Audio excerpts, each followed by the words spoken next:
It's the Machine of Nonsense, episode 91, and this is an episode all about the year 1991. What a year that was. We'll get more into that in just a bit and why that's important. Before that, I'm your host, Eric, joined as always by Kayla. Represent 91. Year I was born. And we got Mike on the pod today. I was going to ask you, why did you pick 91? Yeah, me too. But you answered Episode 91. Well, it's episode 91, and also yeah. Kayla's a 91 baby, you know? Hey, two birds, one stone. I'm fine. Fine with that. Let's do it. Guys, we've got a special announcement, a special guest today. We took him out of the Disney vault. Ryan's on the pod today. Gotta Peter Parker. make my yearly episode. What's going on, bro chachos? How are you? Oh, look at that. Ryan is here. He's better than ever. He's got no time to play or watch anything he says. So that'll be a quick conversation, I guess.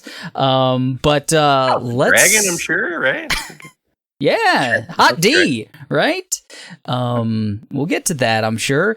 Let's go around the room, catch up with everyone, see what they're up to. Ryan, start us off, man. You probably got the longest list. I think the last time you were on here was 1991, so everything from then on is fair game. What you been up to, man? Yeah, I know. Terminator 2 was a cultural phenomenon, I remember, in 91. It was huge. Arnold's big start, so I saw that in theaters. No, but really, I haven't been doing a whole lot. Catching a couple shows, been working mainly. Saw some Sandman that everyone's raving about. I'm watching some She-Hulk. Been playing some almost finished Takes Two. Got a new PC, so I started Elden Ring. Playing some Hunt Showdown. You ever played that before? It's from Crytek. People make Crisis. That's kind of it, man. I've been streaming, a little bit, which has been pretty exciting with the new setup. So yeah, that's about it. Yeah, new PC's real pretty, real cool. Yeah. What do you think of Sandman? Love it. I mean, have you guys read the comics? No, not at all. Okay, yeah. Isadora's real big into the comics, and it just, it's Neil's baby. It's his, pride and joy, and he really, really, really wanted to be super involved with the series, which I'm excited about. And so far, honestly, it hasn't disappointed me one bit. It's interesting, it's new, it's fresh. It's not a new IP, but it's definitely a more interesting IP than we're used to with this slew of Marvel movies and superhero movies, and everything that Disney puts out is kind of the same. So yeah, I'm really excited to finish it. I haven't finished it yet, but I hope it gets renewed for a second season. I think they did really well, apparently. Yeah, it's like the most watched thing on Netflix for a couple weeks in a row. How far did you finish the first season? I think we're on episode 7, I believe. Okay, so we're trying to savor it. It's so hard not to binge it, but I'm interested in how you feel post episode 7, because the back third was a little for me. Yeah, I don't know. Okay, I don't know how I felt about that, but Are you finished with the season, Mike? I am finishing up they released a bonus episode recently, episode 11. And I am, it's like a 2-parter weird kind of offshoot thing from what I've seen so far. And but besides that, I'm done with the main, kind of first season. I recommend it for sure to check it out. But I went from love it to not love, just kind of liking it a lot. Oh, wow. The last couple episodes must have really done you in. The story just becomes uninteresting, I thought. So much so that you're not as interested in a second season, or? No, I hope there's more. I keep just hearing that there's not going to be more of it, maybe. So I'm also just kind of keeping it as a one and done for now. I'm not even anticipating anything else because it just seems like it might not happen. Netflix is really dodgy on what they're gonna, renew right now. Resident Evil, R.I.P. D. That one's not coming back from the dead, huh? No, he did it. So yeah. I that's my Sandman talk. We'll talk about it more at some point. Yeah, no, Neil. I don't know. He talks like he is not. He's unsure if it's gonna be a second season, and it's cost so much for them to make. So we'll see. It looks good. Like they put in the work. Like as far as CG, wouldn't you say so, Ryan? Like it looks really good. Oh yeah. I mean, it's like a fucking movie every episode. It's great. And the weird thing about this one was kind of threw me off guard. I mean, I don't know what the rights are like, but like every time you view it, it has a Warner Brothers like logo on it, and they've never, something that's supposed to be like Netflix. You never see that other company be represented like that. So Sandman interesting. confirmed for multiverses. Yeah, I mean, I'm excited because I don't know if Neil actually owns it because it is published under DC, but he has controlling creative control. That's all I know. Anyways, yeah, interesting. That is interesting. I don't know if it's something I can get into. I think definitely. Okay, I'll take your word for it. Not shitty people doing shitty things to other shitty people? No, it's actually got a lot of heart to it, I'd say. And not too much. And I know I kind of described the acting as a bit of like that WB kind of that the DC verse there. It's a step above that at least. Like it's definitely got a lot of good talent in it, but yeah. Do you like? It's not shitty people doing shitty things. It's about like there's villains for sure, but there's definitely good versus evil in here. So. Okay. Nice. Yeah. Kayla, you can break down a couple of things we've recently done there.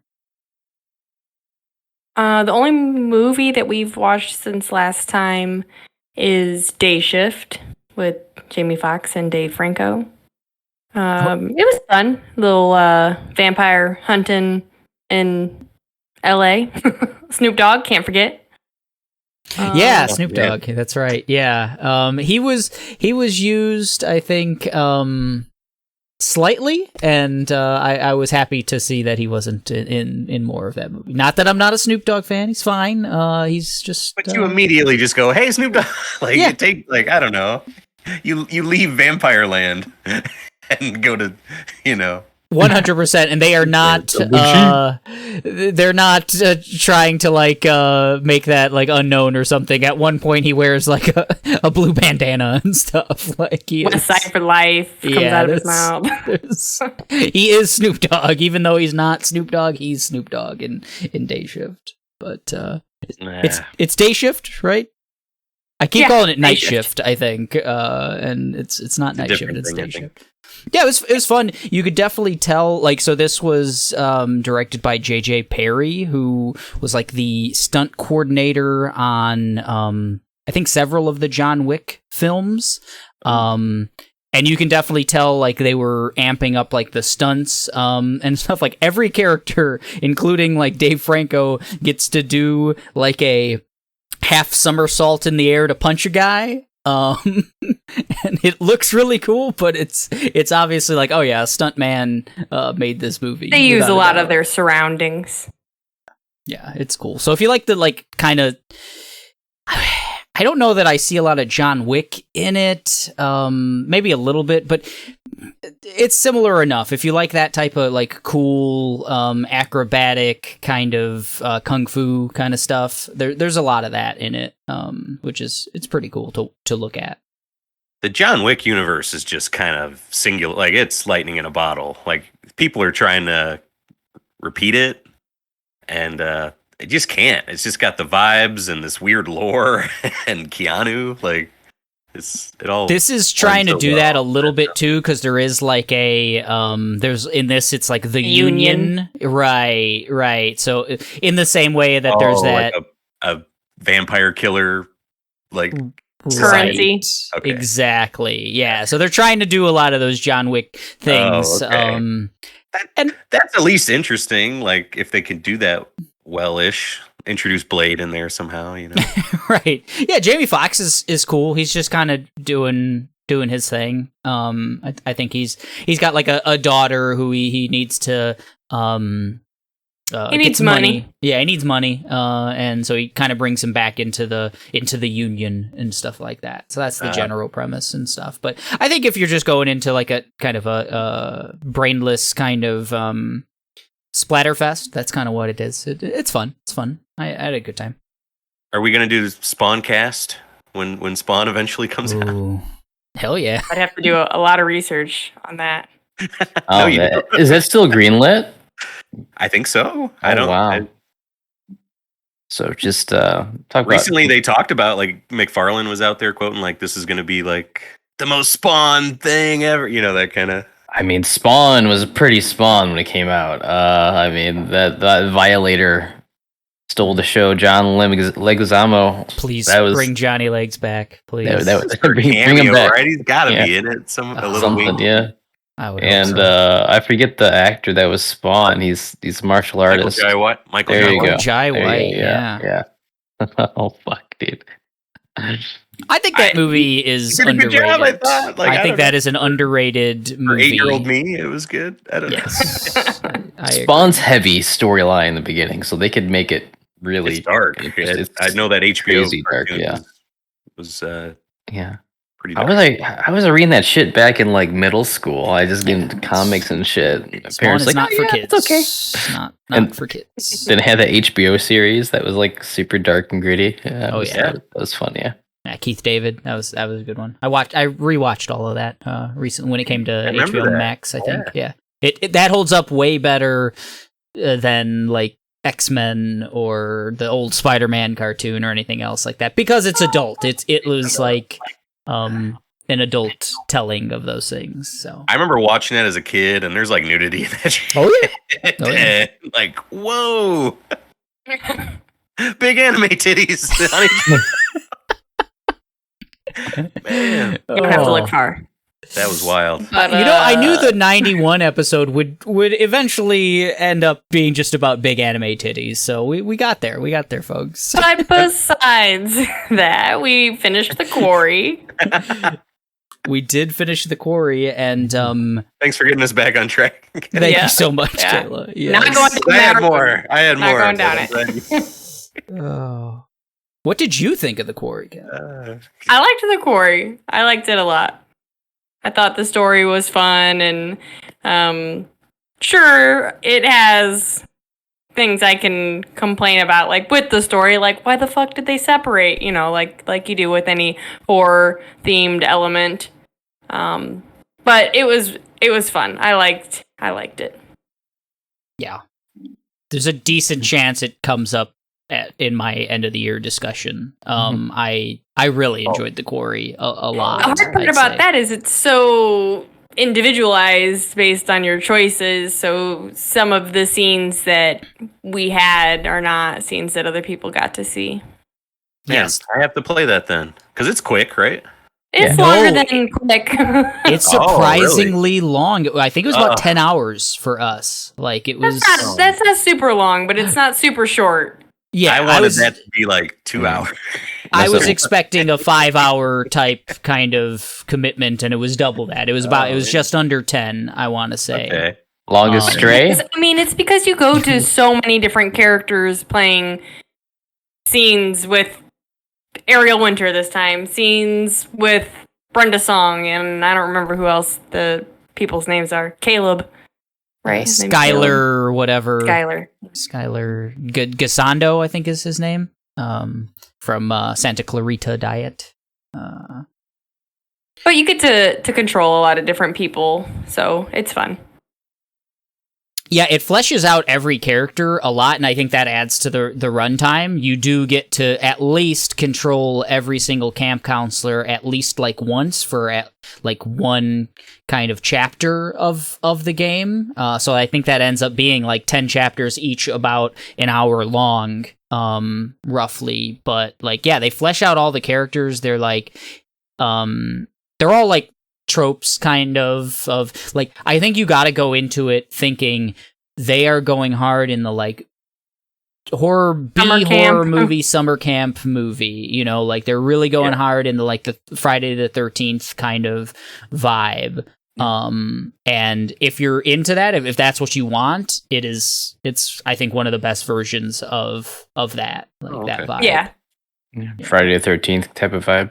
Very much so, yeah, because it's I mean, that's the setup. It's like these camp counselors at this summer camp. They've all kind of worked there multiple years and stuff like that, and it takes place. Summer camp has now ended. All the kids are gone, and they're about to like pack up and leave, and something keeps them there, and it's then them dealing with like people getting picked off and you know, things haunting, separating and whatnot. Yeah, and separating and figuring out like relationship drama and jealousy and interesting, becoming adults, moving and on. It's one of those adventure games where you have to pick dialogue choices, where you have to pick when you're running away from, you know, the ghoulies and stuff, like are you going to go up the ladder or hide behind the bookcase kind of stuff, and you know, so you're making all these choices. There's a lot of quick time events, a lot of like hit left on the D-pad or you know,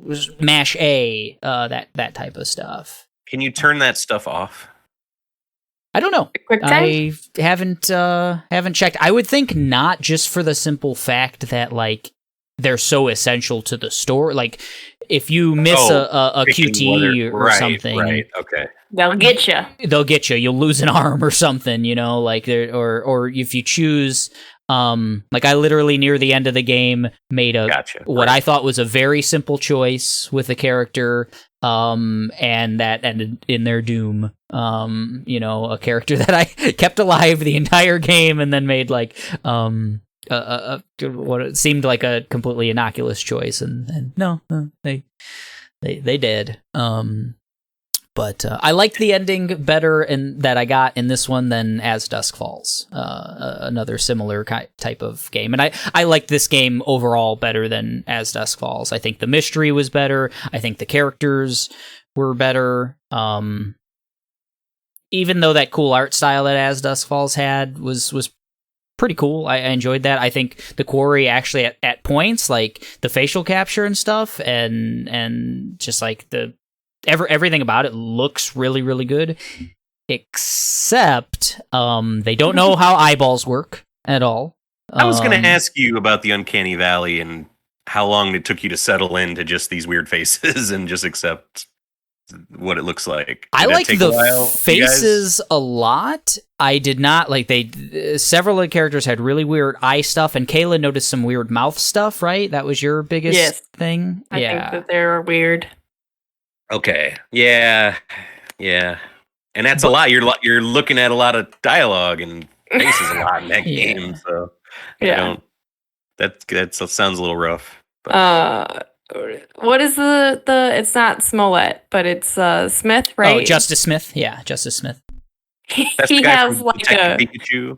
Yep. Yeah, he's a main character in it. He's one of the counselors. He does like this like questionable, like he's questioning you look all the time, and it's like so bad. Really? Okay. I got like just one. Like his eyes and his mouth. I'm like in the suit. What? Ted Raimi is in it. Open? And Ted Raimi's eyes are bad. They're just real bad. Like he's constantly all over the place with his eyes. I kind of liked his character though. I really liked. He plays a sheriff character that is real good. But yeah, I don't know. I think I'll be talking more about the Quarry come end of the year. Maybe I really liked it. That's pretty much all we've been doing. And Ozarks, but we're chugging away on that. Yeah, almost done with season 2. Almost. How about you, Mike? What you been up to? I guess I'll bring it up. I watched House of the Dragon. Yeah, you did. Oh yeah, Yeah, yes. You guys I are wrote that down. Thank you for that. you guys are the throne. You guys kneel to the throne. I kind of don't. I'm kind of just in the background and looking at the throne. As far as fandom goes, what did you guys think of it? I'm deep in the throne, man. I'm in there. Like I'm gnarled in there. I thought episode 1 was fine. I think we both kind of felt that way, right, Kayla? Yeah, it's even though these are longer episodes, it's just the beginning. They're setting up stuff like the brother stuff between Viserys and Matthew Smith are cool. Yeah. Daemon and Viserys, yeah. Nice. If you like Game of Thrones, it's they just draw you and they know how to make one. That's all there is to it. That's exactly. I agree with that. Yeah. And I think it looked good. I think like the armor was really cool. They played on like everything at the tournament, the jousting tournament and stuff. All of the different like armor pieces and stuff looked really cool. The costuming when they're in the palaces and all of the things and all that like political stuff, dealings, and it was just it felt like Thrones. It looked and felt like Thrones, and it got me like back into the world after having kind of been like not wanting anything to do with that world after season 7 or whatever. I was shocked by the viewership. Like the magic trick they pulled on the world, because people were not happy at all with that, with Game of Thrones. I agree. Like I enjoyed it. I'm in. I'm gonna definitely finish out this whole season, see where it goes. There was one particular scene that I just skipped. Fast forwarded through that. Oh, Had no time for that. The more torture-y side of the show. I'm boy. so That's that might come up at the end of the year too. Oh God, I hope not. I don't want to talk about that again. That was bad. But yeah. But other than House of the Dragon, finished up Sandman. I already said that. Been playing Multiverses. Started playing that. The free-to-play Smash-like from Warner Brothers. It's good. I like it. It's free to play, so you only get like 4 characters that rotate at some point to pick. You have to pay for everything else, So if you want to be Batman or Superman, if you want to be Taz or Bugs or Tom and Jerry or even Arya Stark, who's in it as well, you have to pay for them. Well, no, actually, Arya's in the rotation right now. Sorry. How long does the rotation last? Like, when does that rotate? Do you know? Haven't seen. I don't know if that's like weekly, monthly, what, but yeah. So, but you can like earn money through wins and stuff. You fight either 1v1 fights or 2v2 fights, and kind of that Smash Brothers style where you're platform fighter. You're jumping around doing the same kind of Smash Bros. Up B, right B, or your specials, that kind of simple stuff. And you try to knock them off the stage. And if you do that, you get, you're leveling up your fucking battle pass. It has all that kind of Fortnite stuff built in. It has, you're earning gold to buy characters outright, which I quickly had enough to buy one character pretty fast. But then after that, it seemed like it was a very, they let you get that one character pretty quick, and then it's kind of slow after that. I have enough right now to buy a second character because the price also increases each time you buy a character, it seems.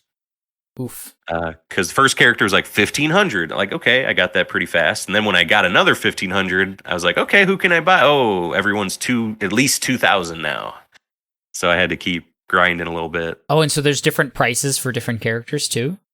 It seems like every time you buy a character, the price hikes up so far. Okay, but like across the board, across the board. Okay, gotcha. But some, like Velma is 3,000 now, where she was 15. Like everyone was 1,500, but now it seems like there's even differences in certain. $3,000 for Velma. That's a lot of money, dude. And she seems pretty cool because, like in training, you can play as any character you want. You could try out any of the characters in training. So that's at least a good way to know, like, okay, I'm gonna like Morty. I'm gonna like the Iron Giant when I buy them, which is nice, a nice touch. But yeah, I know they're adding Black Adam soon and Spike from Gremlins, which I like that they're kind of digging into the dark depths of the IP that they own and pulling out cool stuff. That's exciting. The character list already is so diverse. Like, I don't know how they play. I haven't touched it, but like just from the different properties, it's like super diverse.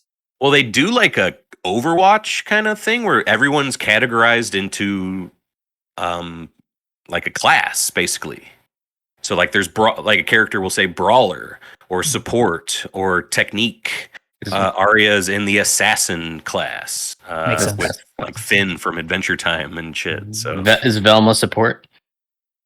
I think so, yeah, because she's like she has like a whole like she collects clue, like as she does attacks, clues will pop up and you have to collect that clue, and that kind of buffs your team, I think, and stuff like that. So it's wild. They're doing like every character seems pretty distinct and different so far. I play as Garnet from Steven Universe. She's my but before that, I was maining LeBron James. He's in the rotation. He's in the game from Space Jam, and Michael Jordan in there. It's the only thing I like about LeBron ever is how he plays in this game. He's pretty fun. Like his finisher is like just a tomahawk dunk. If you land the tomahawk dunk on somebody and they're at 100 damage, they're gone. Like it was a great feeling. Dunking out of Velma. So, and then I recently watched The Black Phone on Peacock, the Ethan Hawke murder movie, horror movie. I know Aaron liked it a lot. I liked it a lot too. Ethan Hawke is really creepy. And it has a lot of camp to it and humor as well that I wasn't expecting. I think Aaron brought this up, but like just every kid's like fucking a badass like kung fu fighter and shit in this town. Like I'm a black belt these Taekwondo. kids are brutal. Like they paint the 70s to just be like a lawless kids just cuss at everybody kind of place and pick fights at the 7-Eleven and shit. And I mean, it seems like that's how my dad grew up. I was just gonna say, for me. Yeah, same, your dad's gotta watch this movie, Kayla. It's definitely not like Big Brady Bunch in this shit. It is fucking like some raw ass life in the Midwest 70s, I guess, but suburbs. But yeah, I recommend that one a lot. It's quick. It's only like an hour 40 minutes. It has a very satisfying ending. I'll say that, and yeah, that's me.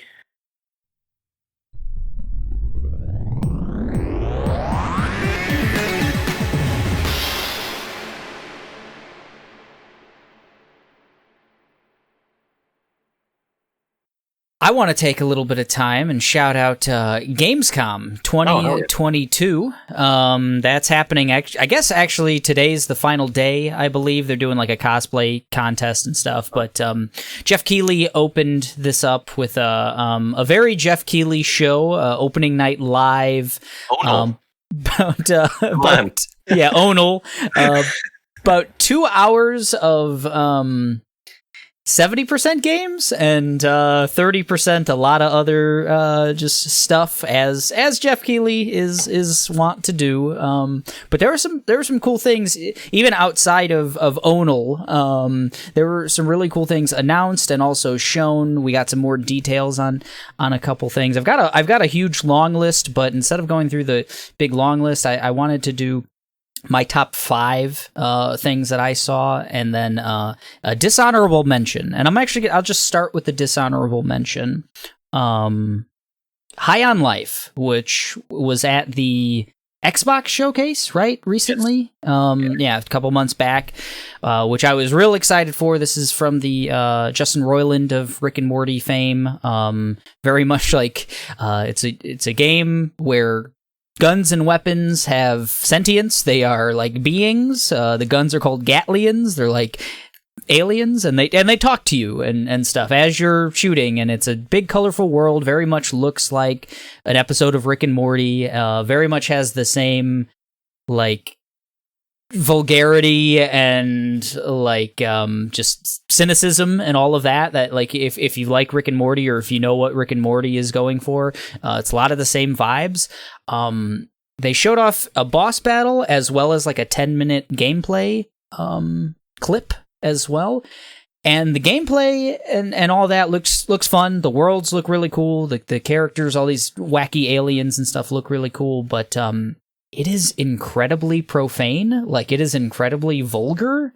It's they probably say shit and fuck like 100 times in the 10-minute like clip or whatever else, and that's fine. I just said them too on this podcast, but like I'm a little concerned that's gonna get real grady. It felt like a middle school playground where like kids just figured out that like saying shit or fuck is like edgy and hardcore.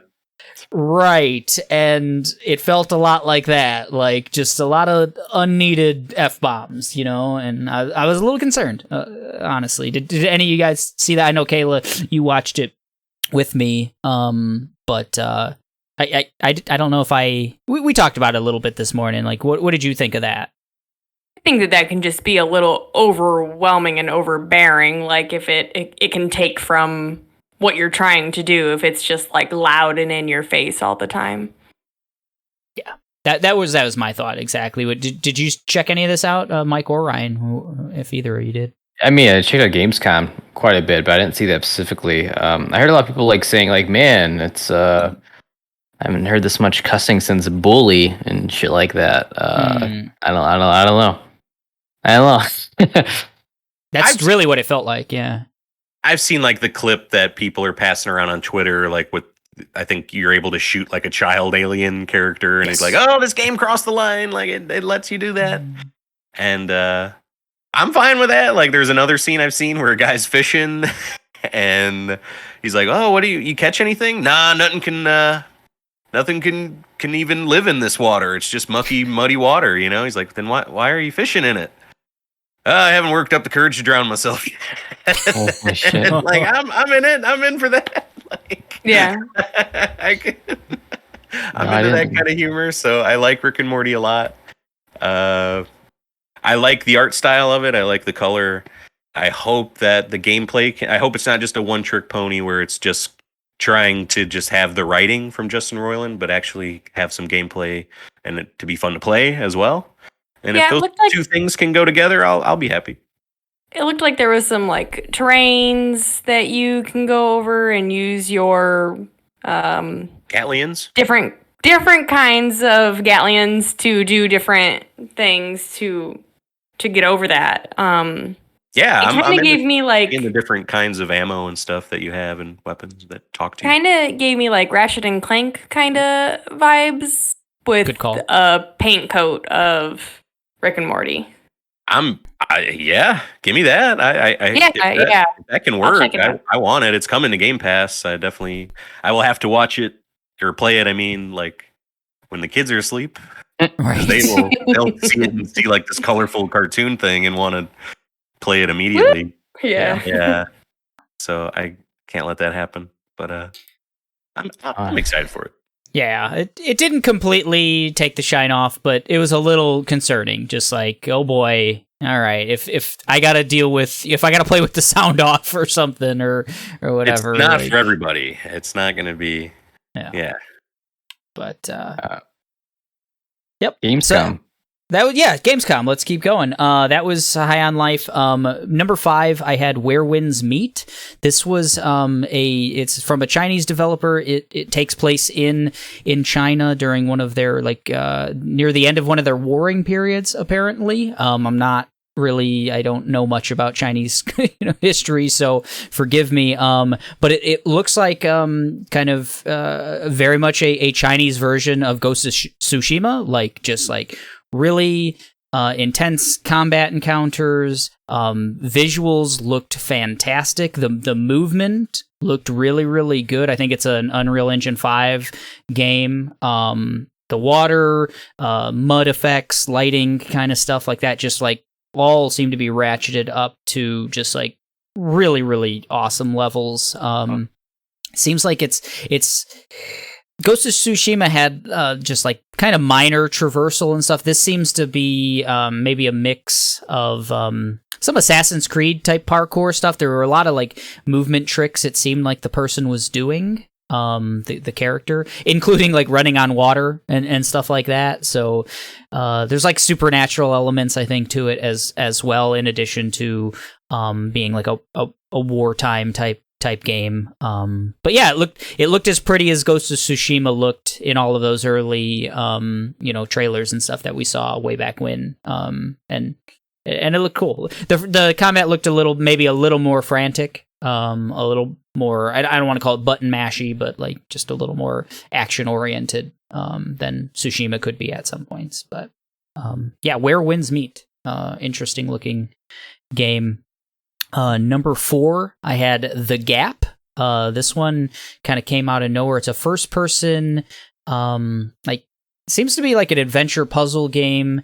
You're a guy who works for it. It gave me huge Severance vibes. You work for some kind of corporation that is doing experiments on the mind. And deja vu plays a big part of it. Somehow this corporation has figured out how to like unlock deja vu, and in doing that kind of has unlocked alternate realities or alternate universes or something. But it looked real kind of creepy. I don't think it's going for a straight horror vibe, but very much like a psychological thriller. It gave me some feelings of Silent Hill: The Room too, because it seems like you're in your apartment. You might be like stuck there, reliving memories or having deja vu kind of things. And it just looked cool. Like the art style looked really good. First person puzzly thriller type game. So that's The Gap. I don't think that one had any sort of release date or anything on that one, but looked really cool. And anything that like makes me think of Severance, just do it. Number 3, something we've mentioned on this pod before, but they went in to some more detail. The Last Case of Benedict Fox. This was part of one of the Summer Games showcases. This very much looks like a Hollow Knight-esque game, with like eldritch horrors. You're a kind of like this H.P. Lovecraft type character, or a character from one of his stories, I should say, like a turn of the century Benedict Fox adventurer guy. Exactly. And I think he's like a private eye. It's like the Last Case of Benedict Fox. But you're getting these tattoos, and those are what give you these like eldritch powers and stuff. So they showed off some things that help you traverse. It's like platformy type, like 2D type platforming areas and stuff like that, using things like these tentacles that'll come out and whatnot. It just looks really cool and is hitting all those like Hollow Knight kind of vibes. This was one that you thought was pretty cool in the summer showcase, right, Mike? I do remember this one, but I think you're trying to say Nitroidvania, I think is what you're trying to describe this genre as. So yeah. That's Hollow Knight.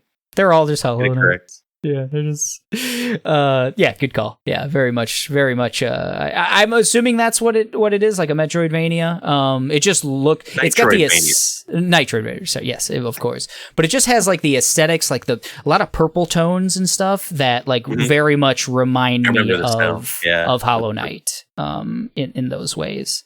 Number 2 was Under the Waves, which I initially, so you see a Quantic Dream logo when this one came out. It's being published by Quantic Dream, but not developed. Okay. So that was a little interesting to me, because I've always dug like Quantic Dream's stuff. This is set in the kind of a retro futuristic version of the 1970s, but you're a diver who goes under, like a Jacques Cousteau type diver who goes under the waves. And then meets some kind of supernatural shit that, like, I guess the idea is that you've gone through some kind of trauma before this event, you're dealing with it under the water in supernatural ways, and the end result is whether you are going to ever return to society or not, or stay under the water. But just really looked cool, like the futuristic version of 1970s like diving technology, just all kind of had like a sea lab type feel to it. And just interested to see like what I think it's an adventure type game, what it is. I think being under the water is always just something that is really can be a great place to have a movie, a game. It's terrifying. It really, in the same way that like space is. We like Kayla and I have that talk all the time. Like, what's scarier, in space or underwater? Like, if you had to live in one place, which one? And I think Kayla's always like, neither. Just I don't want to do either. Well, I ain't going to space. My answer is space. Fuck underwater. That shit will always go wrong, no matter what. Space succeeds, at least in fiction. Listen, my friend, the seaweed is always greener in somebody else's lake. You dream about going up there, but there's a big mistake. Just look at the world around you, right there on the ocean floor. Such wonderful things around you. What else are you looking for under the sea? I don't know, man. Space has always been super scary for me compared to the sea. So we'll see. You can tell me the Earth is going to explode, and I'm gonna still say I can live on Earth somehow more than just going up into space. She's made that argument before, folks. She's made that argument before. Elon's Mars sounds pretty scary to me, so we'll have to see when he installs the theme park. Not livable up there, y'all. It's not livable. And my number one of Gamescom 2022 was Lies of P, a Pinocchio game, folks. Lies of P. Oh, that's Lies right. of P is a Pinocchio game mixed Wild. with Bloodborne. It looks like it's got all of the aesthetics Starring of Timothy Chalamet. Starring Timothy Chalamet, right? Not really, but he looks like him. It's like everything from the UI and everything just like screams Bloodborne. The creatures and stuff that you're fighting, the environments is very like industrial Gothic London, right? But you're a version of Pinocchio, and there's even like a Jiminy Cricket around your, like you're keeping in a little lamp around your belt, and there's Geppetto. It just it hits all of the Pinocchio things if you're a fan or know anything about Pinocchio, the book or the Disney film or anything like that. And Pinocchio's hot right now, guys. There's a lot. Guillermo del Toro's working on a Pinocchio. Disney's got a Disney Plus Pinocchio coming out soon. Liza P. I don't know. This looks just cool. I seen this a while ago, and this shit looks so fucking creative and different. And like, I was like, what? Pinocchio? Really? Who would have thought it about Bloodborne / Final Fantasy / Dark Souls? Like, I don't know. The games. Check it out, guys. It's really bizarre, really wild. I'm really excited for it. Yeah, like Eric said, it's interesting looking for sure. It is. I wonder. I hope if they can do something. It seems like lying is. It's brought up in that trailer a lot. Like if it's a mechanic somehow. If that's kind of like what resets your run instead of dying, maybe like. Or affects something like, Pinocchio's known for his nose growing when he lies. I don't know if they're going to do that as a mechanic, but they did not show anything of nose nature. Right. So I wonder if it'll affect your stats somehow, or if they do anything interesting with that. That would be cool. It'd be a real letdown if they don't. I mean, what does everyone know about Pinocchio, right? Like, really? Yeah. This one's coming to Game Pass, I think, as well. I think you're right. 2023 is Steam, everything year for it. So wonderful. Yeah. That was your number one, you said? That was my number one. Yeah, without a doubt. Yeah. So I'm just gonna honorable mention here is really kind of quirky and out of the place. You guys familiar with that old B horror movie, Killer Clowns from Outer Space? Yeah. They're doing like a asymmetrical multiplayer thing, right? Dude, that game, I wasn't expecting that shit when I saw that. I was like, really? Wow. So it's the same dev who's done the Friday the 13th game. Yep. Recently, and had success with that, I think. So I know it's That a was a huge rough- like Twitch rough game. month. That's like a huge people love that. So I think it's the same kind of situation. You know, the trailer was fun. Like I don't really know. I know of Killer Clowns. Like I remember seeing it like the VHS tape and stuff like that, but I've never seen it. Wacky as hell, but it feels appropriate for like a multiplayer horror game. It just feels like, you know, like Left 4 Dead, or it's gonna be Five Nights at Freddy, kind of same vein. I feel like they're gonna start. I feel like this is gonna be a trend for like old B horror movies. They're just gonna be playable video games and be way better. So we'll see. Yeah. That was weird. That was so left field when I saw that. Good call. It just works with anything, like insert, you know, any kind of slasher kind of thing to it. I did with the Evil make it Dead work. and stuff like that too. Yeah.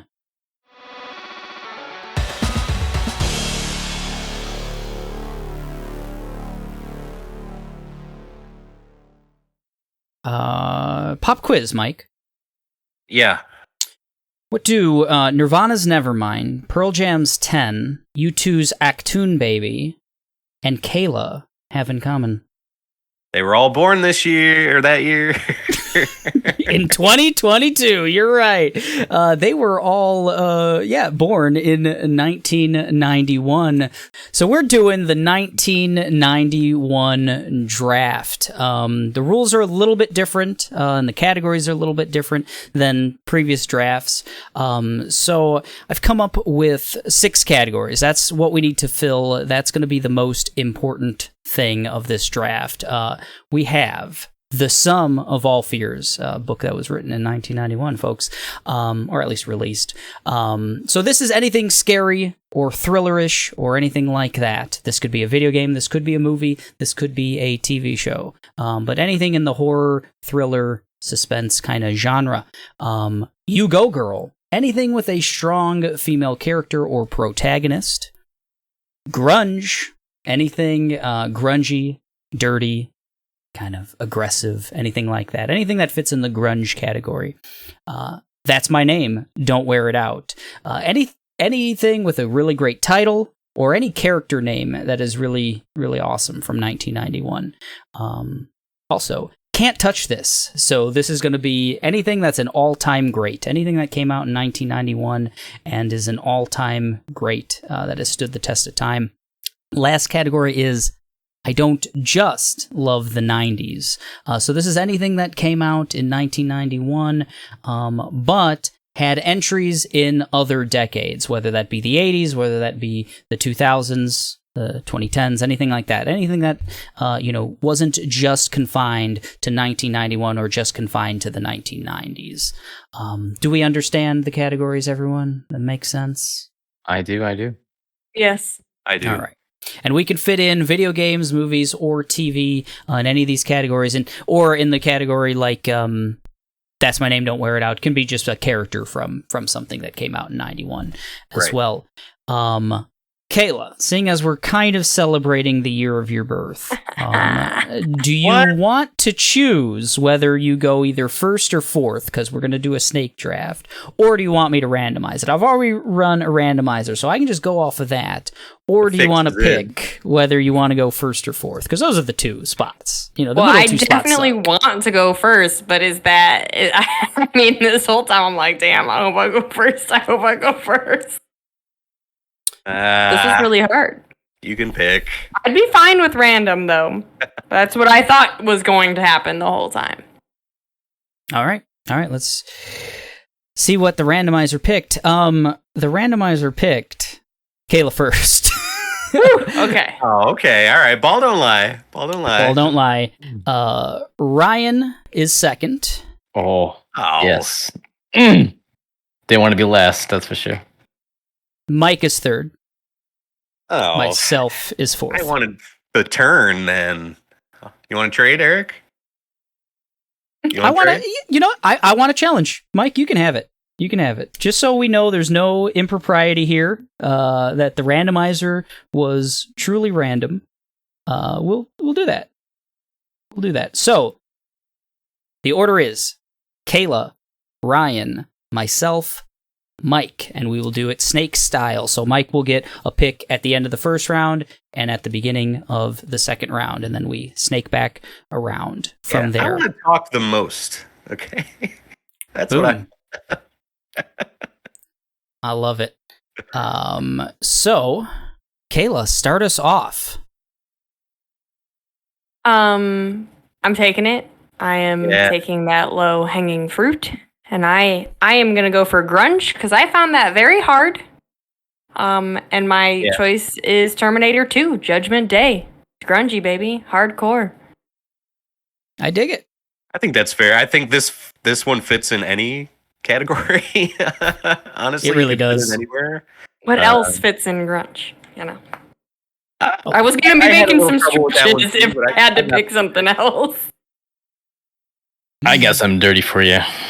Ooh. Man, Ryan So- working the backgrounds. I like it. Wizardry going on up there. Oh, T2 Twitch Judgment Day in the grunge category for Kayla in round one. What do you Great got, pick. Ryan? Great. For round one. I could choose grunge too, right? No, you can. You certainly Yeah, can. pick every category. Yeah. All right, I'm gonna go for grungy. Let's get grungy. Toxic Crusaders. The Is that cartoon. in the Cartoon. Avenger? Yeah, is Toxic Avengers. Sorry, but it is named Toxic Crusaders for the kids. cartoon. Yeah, so there you go. I think it's pretty grungy, pretty dirty, pretty gross. I had an action figure. I had like the Toxic Avenger action figure from this cartoon. I never watched it, but someone got me that action figure. It was like a whole crew of them, right? Oh yeah, I had all Instead of just the one. a lot of you know. ooze capabilities, pouring shit down their throats and backs and whatever, Yeah, on this every is like- orifice. The creepy crawler Mhm, age of yeah. 90s extreme, like, marketing to kids. Like, everything's like, you fill it with something. It does something different. Yeah. What a pick! Wow. Okay. That's a good one. Yeah, that's a deep pull. Very good, Ryan. So hey, let's keep on theme. I'll go grunge as well here. I've got Ren and Stimpy Show. The Ren and Stimpy Show was dirty as shit. It was gross. It was grungy. And it was like not for kids. It was kind of not something my mom wanted me watching. So it felt bad. It felt like I was bad to watch. It's a gross show, man. It's a really gross Very show. much show. Ms. Adora was talking about she had to watch it twice just to know if she actually liked it because how weird it was. I mean, stare into the nipples of truth. How bizarre was that? As a child, what? Yeah, I don't even know if I really enjoyed the show all that much. It just felt wrong. It felt like, ooh, I'm getting away with something. Beavis and Butthead feeling for sure. Really did, just or South Park, at the time. Don't pee on the electric fence. This is great. I don't know if this is great, but it's wild. They're peeing on an electric fence. It's electrocuting them. Oh. Oh, that's good. Mike, round one. What's your pick? Man, everyone's went grunge so far. So far, you're up. Oh man. So I'm gonna get my I don't just love the 90s out of the way then maybe. And I'm gonna pick Teenage Mutant Ninja Turtles 2, Secret of the Ooze. Yes. Almost picked this in grungy, but I got some backups for that. I'm going to get this one out of the way first. We've had Turtles movies and shows every decade since its inception. But this is the best Turtles movie. It's got just great villains and Toka and Razor and Shredder, of course. It's got the ninja rap. They find their cool secret hideout in this. I love that scene. And it's just more fun with these awesome characters that we love and the great suits, the great effects that still hold up today. I love this movie, and we'll pick it there. Nice. So that's Mike rounding out round one with TMNT 2, Secret of the Ooze in the I Don't Just Love the 90s category. Myself, Ryan, and Kayla all went grunge. We picked The Ren and Stimpy Show for me, Ryan with Toxic Crusaders, and Kayla with T2 Judgment Day. Mike gets to start off round 2. I'm going to go in another category that was rough for me for this was You Go Girl. I wanted to pick Roseanne, but it had to be like a show that originally aired this year, which is fine. So I'm going to pick Street Fighter 2, and I'm going to go with Chun-Li, who, this game introduced us to one of the best fighting game characters of all time, one of the most iconic in Chun-Li. I know there's a lot of people who main Chunners in this, so that's my pick. We were at the Renaissance Fair yesterday, myself and Kayla, and we saw a Chun-Li at the Renaissance Fair. So Hell yeah. Nice. There you go. Hey, that's good. Proving my argument. Good pick. You go, girl. You go, girl. Indeed. I think I'm just gonna piggyback off of people. I'm gonna go in the You Go Girl category. This one was kind of easy for me. There was a lot. He's doing it. Oh no! I wonder what Kayla's gonna do. I don't know. I'm just scared mine will be picked. Hopefully, it's not Clarissa Explains It All. Yeah. Oh, okay. Nope. Gotcha. But you're going with another sounding name there. Yeah, Clarissa Explains It All. I really dug that show. There's an episode that I will forever love where she goes into a video game. That was just really cool. They always showed it in the kind of opening credits of the show. There was a snippet from that episode, and I always wanted I can't wait. I hope this is the episode where that one is in the episode, and just really cool. Melissa Joan Hart, she kind of an early crush for me, probably, watching this in the mid 90s. And just, yeah, it was cool show about being a young teen girl in the mid 90s, or early to mid 90s. But she definitely could have been picked in the grungy category. She was kind of a 90s gal for sure, with some of her get-ups and stuff. Yeah. Very much so. Yeah, a lot of flannel and stuff was her thing. But I dug that show. I have no idea if it holds up at all. I haven't watched it in 20 years or more. But yeah. See, I didn't love this show. This was always the half hour I had to get through just to get to Legends of the Hidden Temple on Nickelodeon. So, tough one for me. I didn't love Clarissa. Big fan. Never knew a Clarissa either, so it's cool. They made it up. That's weird. Sounds like a West Coast thing. Yeah, it could be. Didn't know any West Coast girls either. Ryan, what you got, man? Round 2. I too had a lot of trouble with You Go Girl, so I'm gonna put it out there. There's one obvious choice for me. I'm not gonna put it out there. I'll save it for someone else. But there's a Clarice Starling from I thought that was a pretty good choice. That was your You Go Girl? Yeah. Clarice. Great pick. Another could have been picked anywhere, It's got cool character names, it's got, definitely dark. It takes some things off of my it takes quite a few off of my list, potentialities. That's good. My turn. Your turn, Kayla. Yeah. I'm going with a full salad movie, Thelma and Louise. You Go Girl. I was really scared that somebody was gonna say it. Yeah. Now I don't know why I didn't. I would have taken Thelma and Louise had I thought about it before Street Fighter 2. That's a good pick. That's a Brad Pitt movie, Yeah. It doesn't hurt. Doesn't hurt. It's my third choice. I didn't even think about characters. As you guys were doing that, I was like, oh, okay. I knew T2 wasn't gonna last as long, but Linda Hamilton's, iconic. Yeah.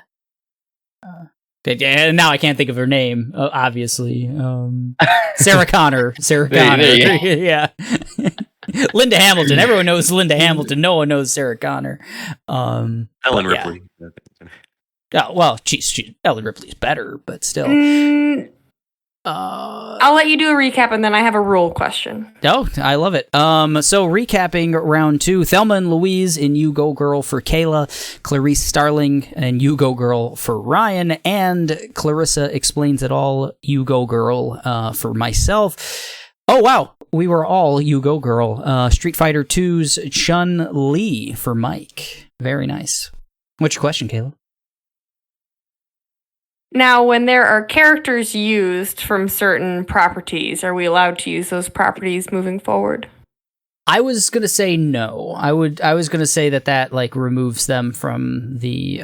For me, it was gonna remove them from the list. Does that like ruin your whole board? I'm just looking. It's okay. Okay. Good question. I should have stated that early. You know. I'm just gonna clear my board of some things. Yeah, I had to. Man, that does make it a bit harder, and I gotta go next. Let's see. I'll do the You Can't Touch This category. I picked a TV show, which TV show is really hard for me. I don't remember watching like any. And I try to make my list based on things that I have participated in. So I picked Home Improvement. Nice. Can't touch it. Nope, it's solid.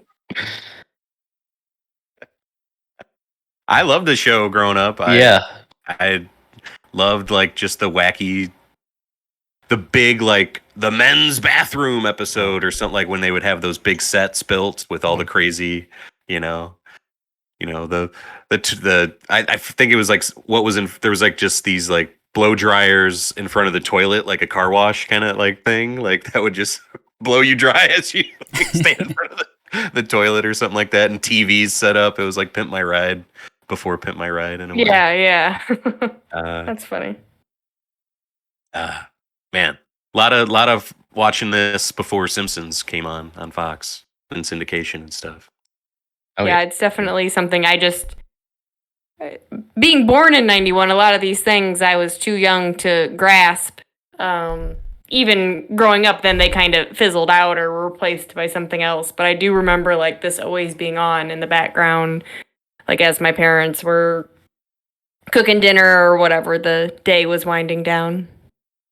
Yeah, Tim Allen was just the hotness back then. Starred in so many like big kind of movies too, like Toy Story, Santa Claus, Jungle to Jungle, and it's wild to think that he was up there in that tier with Tom Hanks at that time to co-star with Hanks in Toy Story. And man, how times have changed. Good stuff. So Home Improvement for Kayla. Ryan, what's your round 3 pick? Round 3. This was a little hard for me, especially in 91. That's My Name, Don't Wear It Out. Best title or character name of 1991. I remember specifically one name that came to my head growing up was Rufio. Rufio is huge. God all the kids were damn it. saying it. I know. It was so hard. I was looking at all the names like, dude, there's nothing good. There's a lot of good names this year, but you got mine. Rufio. Yeah, Rufio's mine. It Name's was so just, nice, you gotta say it thrice. Yeah, Hook was phenomenon for me. I loved the hell out of that movie, and I couldn't get that damn name out of my head when I was a kid, and it just said everywhere I went. So Rufio. It's really good. That's a good pick. Okay, I've got a rules question, guys, on a game that I kind of invented. But for release date, for things, let's say something came out in Japan before 1991, but was released in America in 1991, North America, let's say. I think that's fair. It's a great question. It's How fair. else would you have? I don't know. How else would I have played it? Right? Yeah. Right? You know. What do you think, Kayla? Is that cool? Everyone else? Yeah, everyone that's else is fine. cool? I Okay. agree. Good. Yeah, good. Because I only have one more on my long list of You Can't Touch This, and it's Super Mario World, folks. An all-time great. Came out in 1991 in North America, and it's fantastic. It's probably my favorite Mario game. It's right up there with Mario 3. They're neck and neck, and it's just fucking really good for the Super Nintendo Entertainment Center system, right? System. SNES, yeah, not SNEC. Yeah, it's not SNEC. Kayla, takeaways. We changed the rule. He can't. He doesn't get a. You can't touch this pick. But yeah, that's the best Mario game. I mean, you nailed it. Good call. It's fantastic. It's really good. Mike, round out round 3. Fuck. Man, I really wanted Rufio right now. I was gonna do it, but I'm gonna pick my grunge here, and I'm gonna pick Super Castlevania 4, which came out this year. You're I believe Richter Belmont in this. I'm not exactly sure, but you're exploring, Dracula's castle. This is the one where you get the 8-way whip. You can whip any direction and shit. It was doing crazy, gut-turny things with graphics on the Super Nintendo that shouldn't have been done, probably. But, yeah, just a cool game. And a thin category, grunge for me. So... So much grunge. So that finishes round 3. We had Super Castlevania 4 in the grunge category for Mike. Super Mario World, just an incredibly superior game in the can't touch this category for myself. Ryan with a great pull of Rufio in the God, with the name category, the that's my name, don't wear it out category, and Kayla with Home Improvement in Can't Touch This. Mike gets to start off round 4.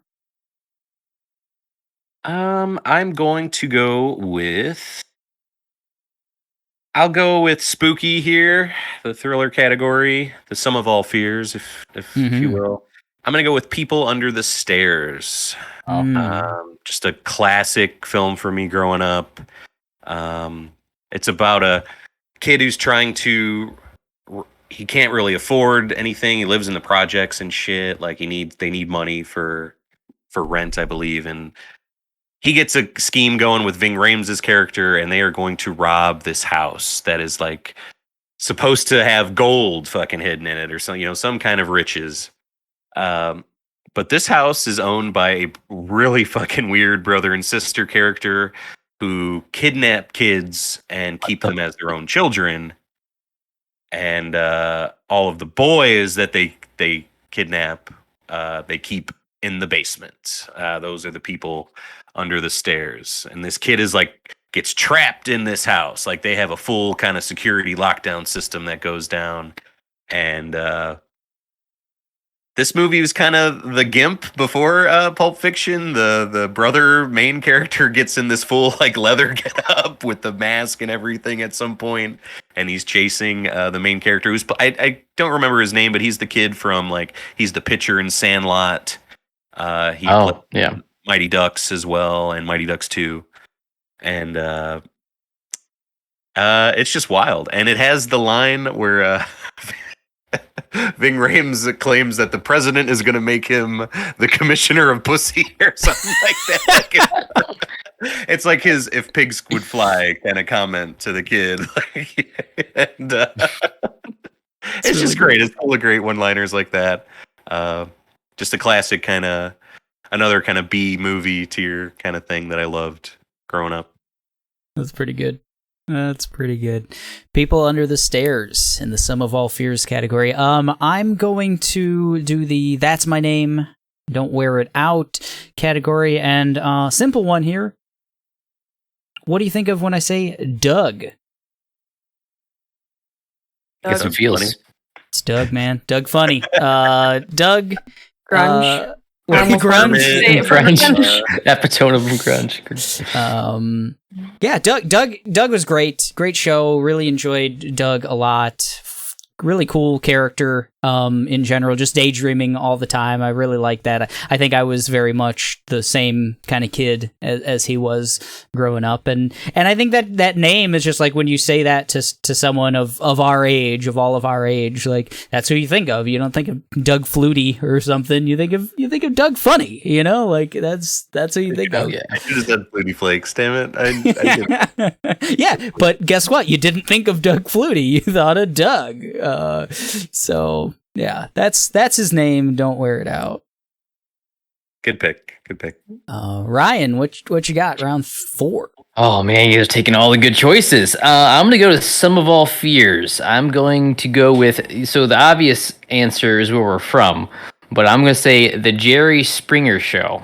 That was a fucking scary ass show starting in 1991. I had that in grunge. Yeah. Wild show, scary stuff, scary times. Different realm of television, never really seen before. Dealing with some pretty heavy, crazy, scary things. Yeah. You know. Yeah. Yes. But Jerry, that's my Sum of All Fears. Oh, you know, some fears are monsters, some are just existential, and that's Jerry Springer show for you. That good pick, Ryan.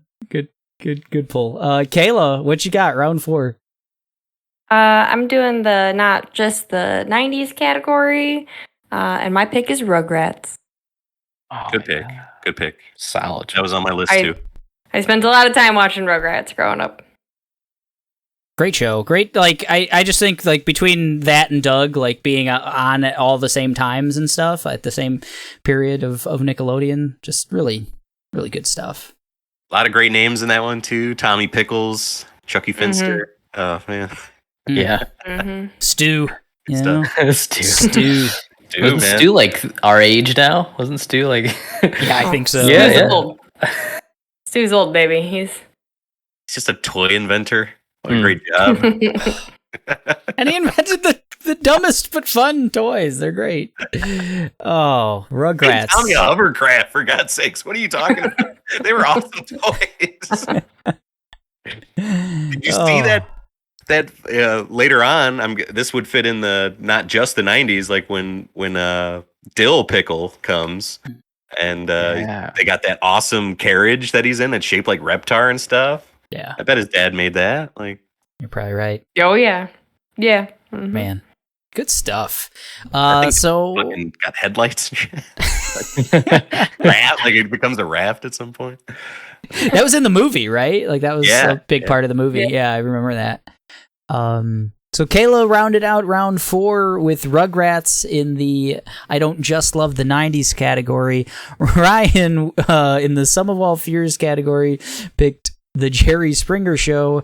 I picked Doug in the That's My Name, Don't Wear It Out category, and also in the Sum of All Fears category, Mike went with People Under the Stairs, the Commissioner of Pussy. That's great. That's wonderful. I think it's Secretary of Pussy. Secretary? Oh, okay. Yeah, I think Cool. it's Secretary. Cool. Now that I think of it. I'm glad. Yeah, we got to get that right. Kayla, start off round 5, please. I'm Duke Nukem. That's my name. Hey. Don't wear it out. I mean, as much as I hate the world, I have memories of it. Some of them are fond. It's an aesthetic. It's a cool ass name, man. He's Duke Nukem. He's gonna nuke you. It's there. I'm hard. Oh man. That's pretty good. You're right. It is a great name. Like you can't. It's unmistakable. Oh, Yep. God. And it just Man. keeps the Kayla Duke Nukem train rolling. I love that that's become here her for shtick. I love it. It's good. Spawncast and the Nuke Pod, baby. Come on. Ooh. When that Cena movie comes out. Oh, so Video Video good. games were dirty. Like 91, just got all these Oh, they're dirty bad. things. Grunge, My baby. It was a lord, man. grunge era. Ryan, what you got? Round 5.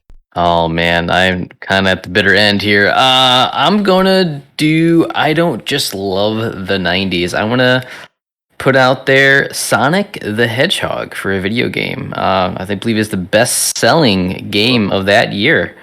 Sega Genesis, Yeah, it's a very expensive console. Came out brand new, big competition. The first, I think it may be one of the first real consoles to do competition. Nintendo, yeah. Sonic the Hedgehog still relevant to this day, making movies and you know, New game coming out in November. new game, yeah. Trailer at Making Gamescom. movies. Yeah.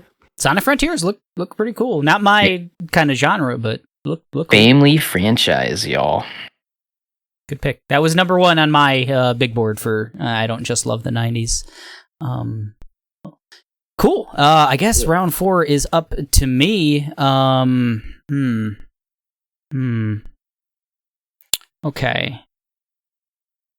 I haven't picked a Sum of All Fears, so I'm going to go with Cape Fear. Robert De Niro and one of my favorite actors of all time, Juliette Lewis, is the object of his odd affection in this movie in some ways. He's terrifying. Robert De Niro is just really terrifying in this movie. There's a creepy, like, psychosexual, like, kind of thing going on with the very young Juliette Lewis. And it's just a completely, like, unnerving kind of movie. And Robert De Niro, like, at that time, up until that point, had kind of been known for his performances where he, like, transformed his body and stuff like that, and transformed his, like, persona and stuff. And that's this movie. Like, he's just a terrifying, like, Slur. Yeah, exactly. Yeah, he's just so it's not it's not gangster Robert De Niro, you know, that a lot of people think of or something like that. Like, he's just completely unhinged. And Cape Fear. It's a cool movie. It's one of my mom's favorite movies, and I think I watched it around release time with her, I think, and obviously too young for this movie, but it's just something that has always, like, stuck with me.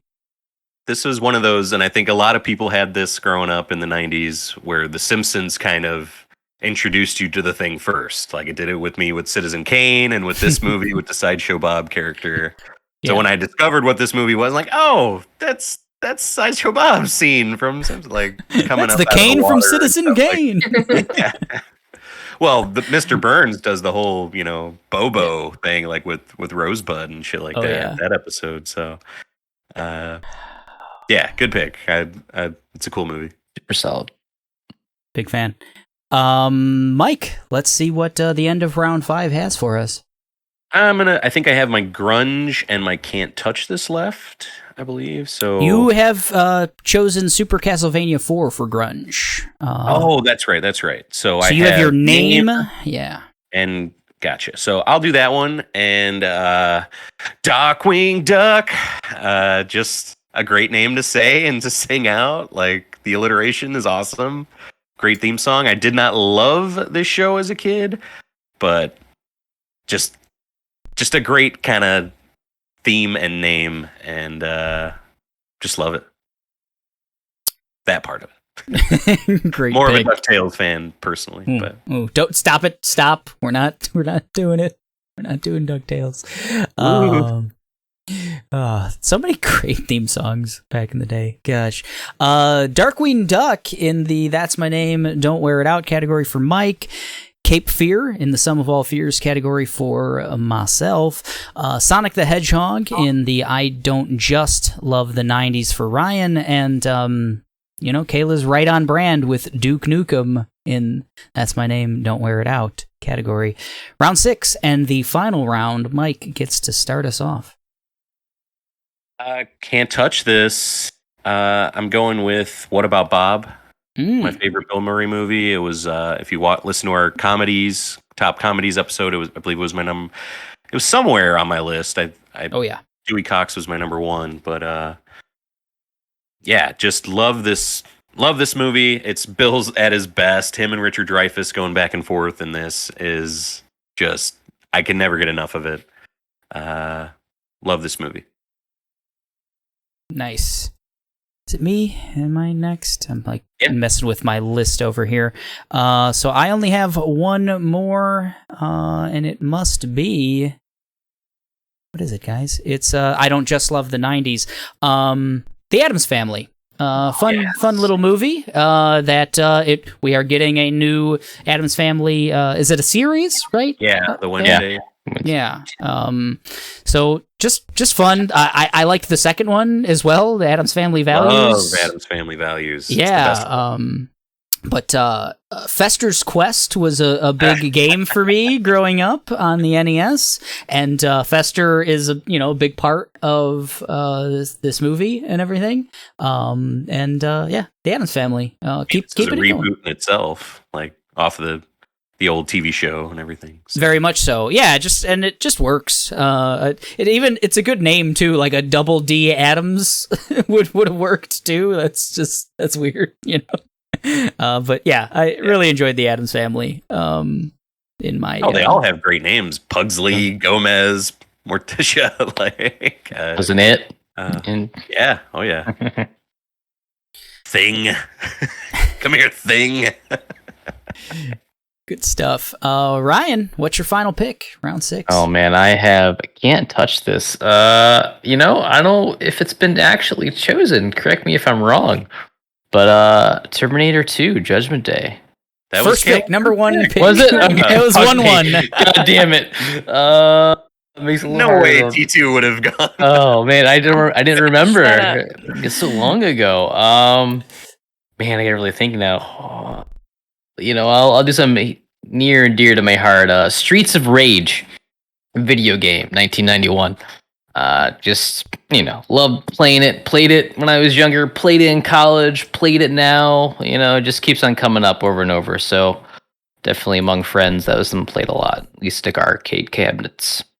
I played Streets of Rage 4 recently on Game Pass, and it's cool. It's fine. I beat 'em ups were my introduction to video games. Loved going to arcades as a kid and stuff like that. And Streets of Rage specifically, I had on the Game Gear. If anyone remembers, throwing 8 batteries into that bad boy. It was a good time.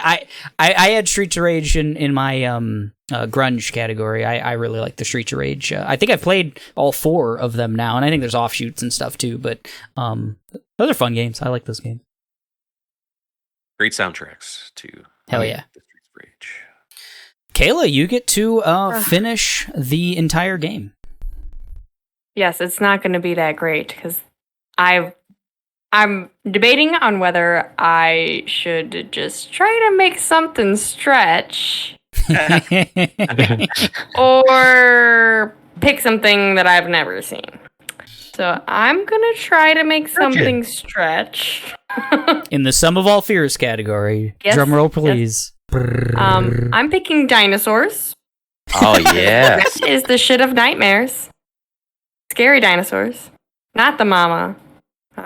It's pretty good. It's pretty good. They're a little creepy. Nothing finale to this show. I mean, so they're all gonna die at the end. So. Yeah, we know. History. It is kind of funny. It is kind of... So I'm going to allow this, by the way, folks. But like, if you've ever read or seen the movie Sum of All Fears, like there's a nuclear explosion, so there's like an apocalyptic kind of situation going on in that Tom Clancy novel and movie. And yeah, the dinosaurs all get wiped out in the finale of Dinosaurs. So there's some symmetry there. I like it.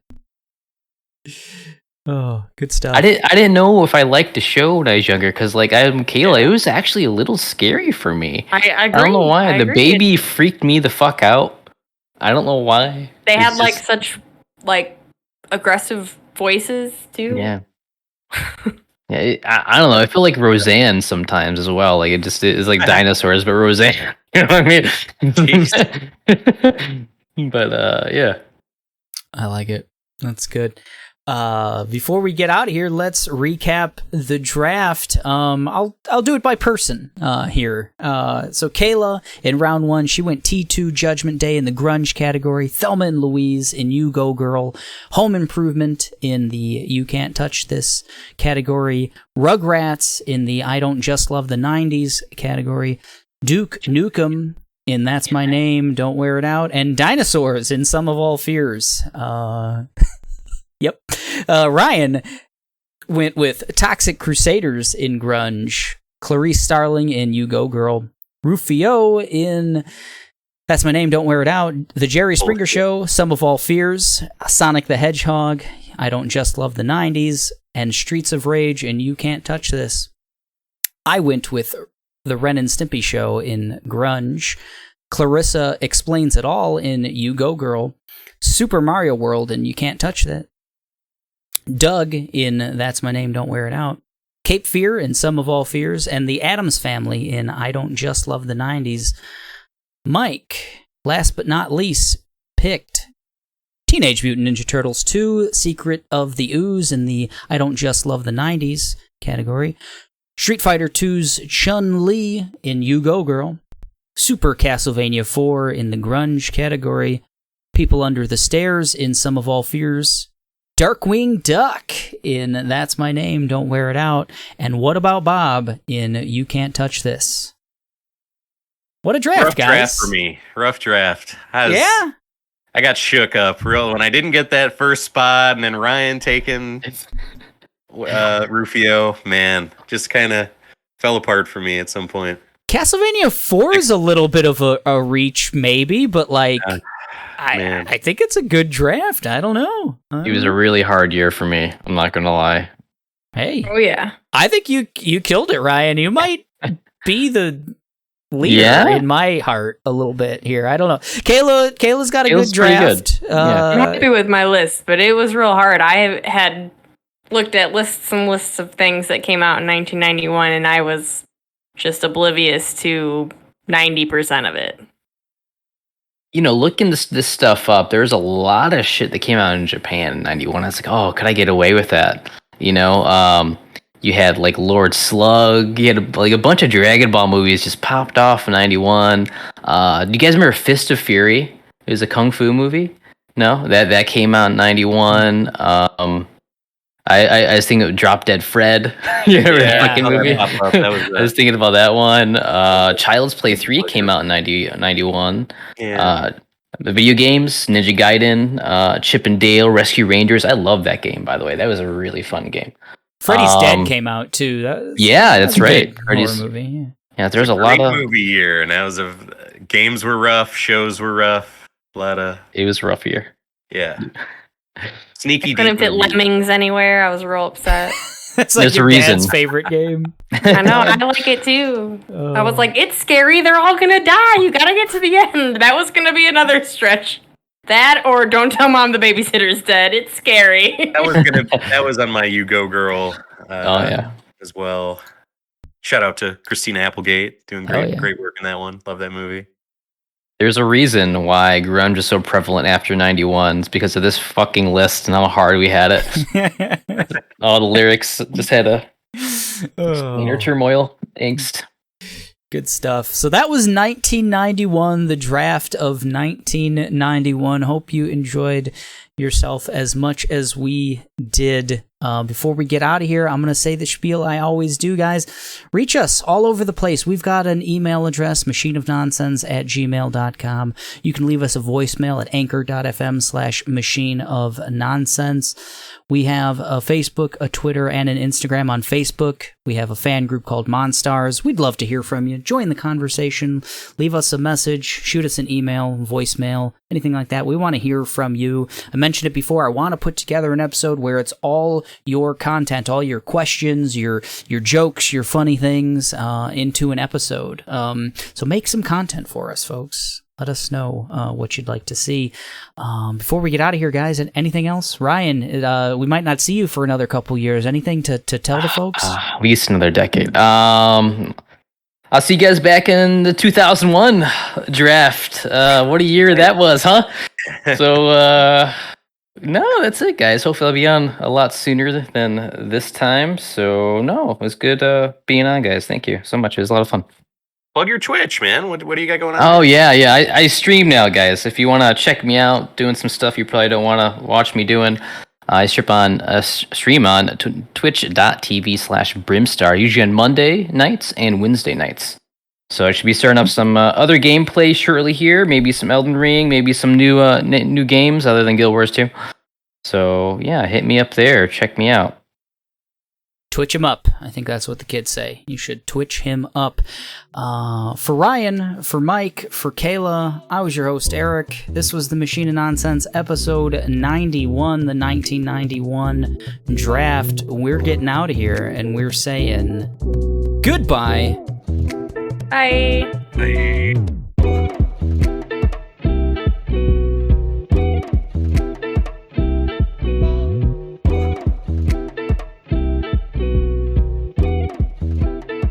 See ya later. Is that like a 91 thing? See ya. C-YA. Yep. Be clear. Yep. No one did Hasta La Vista, baby, but that's Oh, it. there you go. That works. That would have been the one. I was trying to think of a Duke Nukem catchphrase, but Fuck you. Yeah, yeah. yeah. Show me your tits. Don't you